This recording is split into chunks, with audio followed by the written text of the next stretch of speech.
ఇది ఒక్కటి పోయిందంటే మేమనగా మా ఒక కుటుంబాలు దాదాపు 15 కుటుంబాలు ఉన్నాయి మావి కూడా ఆడ. మా ఒక 15 కుటుంబాలు ఇప్పటి నుంచి దాదాపు 30-35 మంది ఉన్నాడు. వాళ్ళందరూ రోడ్డు మీదకి వచ్చినట్టుగా మేడం. మేము ఒక్కరమనే కాదు, నా ఒక్కరి గురించి మేము ఒక్కరి గురించి బాధపడతా కాదు. 10-30 మంది మా ఓన్ ఫ్యామిలీస్ 30 మంది. వాళ్ళు ఎక్కడ పోవాలి? మేము అంతా కూర ఒకసారి మా ఫ్యామిలీ అంతా పోతే ఎంతమంది మేము ఏం చేసుకోవాలి చెప్పండి మీరు? ఎట్లా బతకాలి మేము? ఏం తినాలి? ఏం చేయాలి? రోజు జీవనాధారం మాకు అదే ఉంది. మీరు ఏమైనా ఆప్షన్లు చూపిస్తాను గవర్నమెంట్ అన్నది. రేవంత్ రెడ్డి సార్ మొన్న ఏం చెప్పిండు న్యూస్లో, మీకు ఏమైనా డబుల్ బెడ్రూమ్ అన్నాడు, అదే అన్నాడు, మీకు ఆప్షనల్ మీకు ఎలాగ ల్యాండ్ అనేది ఇస్తున్నారు, అదే అన్నారు. ఏది లేదు, డైరెక్ట్ వచ్చి వాళ్ళ రోజు వచ్చి మీకు మార్కింగ్ వేసేసినాం, మీ ఆధార్ కార్డ్ నెంబర్ చెప్పండి, మీ ఫోన్ నెంబర్ చెప్పండి, రేపు ఇవాళ నైట్ వరకు కాల్ చేసుకోవాలి బాబు, మీరు ఎక్కడైనా వెళ్ళిపోవాలంటే మేము ఎక్కడ పోవాలి మేడం చెప్పండి? మేము ఎక్కడైనా పోవాలి చెప్పండి? ఇక్కడ వెళ్ళాలి, మేము ఏం చేయాలి? మీరు పోనీ మీ గవర్నమెంటే మాకు చెప్పింది ఏందనేది. మీ గవర్నమెంట్ చెప్పినట్టు మీ గవర్నమెంట్ ప్రకారం మీరు చెప్పండి. మేము దేనికి కూడా మేము యాంటీ ఉండట్లేదు, మేము అగ్రి అవుతున్నాం. మేము దేనికైనా కూడా మీరు గవర్నమెంట్ ప్రకారం చేస్తున్నాం అంటే మాకు కూడా సంతోషం. రేపు మేము మా భవిష్యత్తు బాగా పిల్లల భవిష్యత్తు బాగుంటుంది కదా.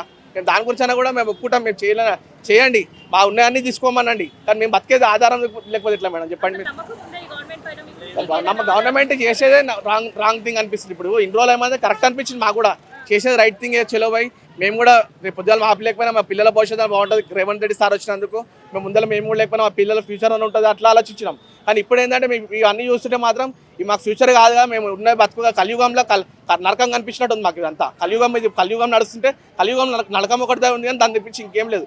నరకం అనేది ఇప్పుడే చూపిస్తుండే. ఇక ముందర దేవుడు చూపించడం ముందు మనుషులు చచ్చిపోయేదే ముందు, కానీ ఇప్పుడే చంపేస్తారు మనుషులు. ఆ ముందు ఓవరాల్ చచ్చిపోయేటట్టు ఉంది సిచ్యువేషన్. ఇప్పుడు ఏడ ఉంది మేడం? ఇప్పుడు మేము జీవనాధారం అయిపోయింది మాకు. మేము ఫీజులు 30-40 వేలు మేడం ప్రైవేట్ స్కూల్లో చదివించుకుంటాం. మేము ఇవాళ ఓవరైనా నార్మల్గా గవర్నమెంట్ స్కూల్ చదివినా అంటాడు. గవర్నమెంట్ స్కూల్ అనేది చదివచ్చు, కానీ మా పిల్లల భవిష్యత్తు బాగుండాలి. మేమే ప్రైవేట్ స్కూల్లో చదివించుకోవాలి. ఎవరికైనా ఆశ ఉంటుంది కదా మేడం, మేము కూడా ప్రైవేట్ స్కూల్లో చదివించుకోవాలి. మా పిల్లల భవిష్యత్తు ఉండాలి, ఏం చేయాలని మాకు కూడా ఉంటుంది. ఈ పొద్దుగాల లేచిన కాడికి పిల్లల భవిష్యత్తు గురించి మేము కష్టపడేది. మా పిల్లల భవిష్యత్తు ఎక్కడ పోవాలి, మేము ఎక్కడ పోవాలి, మా ఫ్యామిలీ ఎక్కడ పోవాలి, ఇప్పుడు జీవన మా నాన్న వాళ్ళందరూ ఇళ్ళనే ఉన్నారు ఆధారం. మా 10 మంది బతారు, 10 మంది ఎక్కడ పోవాలి అదన్న ఆలోచన లేదు. మా ఇంటి ప్రకారం నేనే 10 మంది అంటే పక్కన ఎంతమంది ఇళ్ళు ఉన్నాయి మాకు, అవన్నీ ఎక్కడ పోవాలి? బిజినెస్ ప్రకారంలో నా పక్కన గోడౌన్లో 15 మంది పనికి వస్తారు పేపర్ వర్క్లో. ఆ 15 మందిలో కూడా 20 మంది 30 మంది పిల్లలు అలాకుంటారు. 45 నెంబర్స్ బతుకుతారు. ఆ 15 మందికి 20 మంది వేసుకున్నా ఎంతమంది బతుకు జీవనాధారం ఖరాబ్ అవుతుంది ఆలోచిస్తారు సార్ గవర్నమెంట్. ఉపాధి కల్పించే ఆప్షన్ చూపిస్తలేరు. మీరే చెప్తారు, అన్నీ చెప్తారు, ఏదో ఒక ఆప్షన్ చూపిస్తలేరు. ఆప్షన్ ఇస్తామన్నారు, అది చెప్తారు, ఇది చెప్తారు, ఏది చేసేయలేదు. అక్కడ ఏంటండి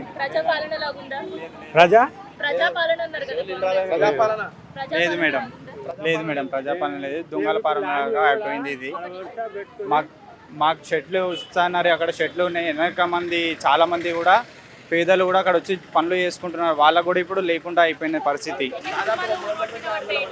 1000 కుటుంబాలు ఉన్నాయి మేడం అక్కడ పని చేసుకున్న వాళ్ళు. చాలా మంది రోడ్లపై. ఇది అలీకేఫ్ అంబర్పేట్, అలీకేఫ్ న్యూ దుర్గానగర్.